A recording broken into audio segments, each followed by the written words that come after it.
Pemirsa, pendidikan menjadi salah satu elemen terpenting dalam membentuk karakter dan pola pikir manusia, sehingga seluruh masyarakat sudah sepatutnya secara rata merasakan pendidikan sejak dini.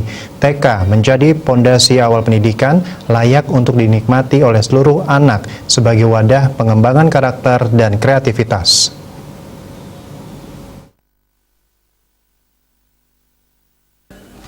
Program kerja Satu Desa Satu TK Negeri dikembangkan dan digencarkan agar seluruh anak di Kelungkung memiliki kesempatan rata dan sama dalam menikmati pendidikan dini. TK yang dinegerikan ini adalah TK yang sudah ada. Target yang ingin dicapai adalah setiap desa memiliki satu TK negeri atau mungkin lebih dari satu, bergantung luas geografis desa itu.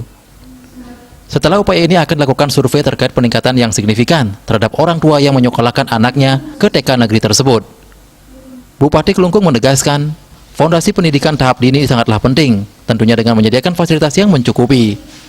Diharapkan tidak ada keraguan lagi bagi para orang tua di Kelungkung dalam memanfaatkan wadah yang disediakan pemerintah untuk menyekolahkan anak-anaknya, khususnya di TK negeri yang telah disiapkan pemerintah ini. Oh, ada 16. Jadi TK negeri ini merupakan program kerja dan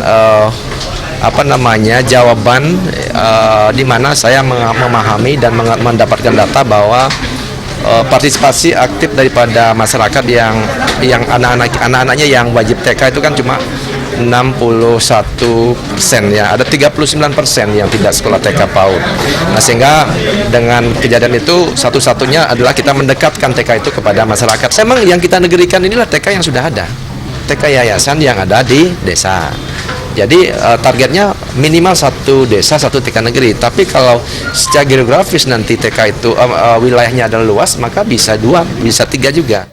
Besar harapan terhadap generasi penerus agar mengutamakan pendidikan dalam hidupnya, tentunya tetap dengan diimbangi karakter yang baik serta kegigihan yang tangguh dalam mengembangkan sebuah kreativitas ke depannya, sehingga menjadi generasi yang berkualitas. Regita dan Indrawan, Bali TV.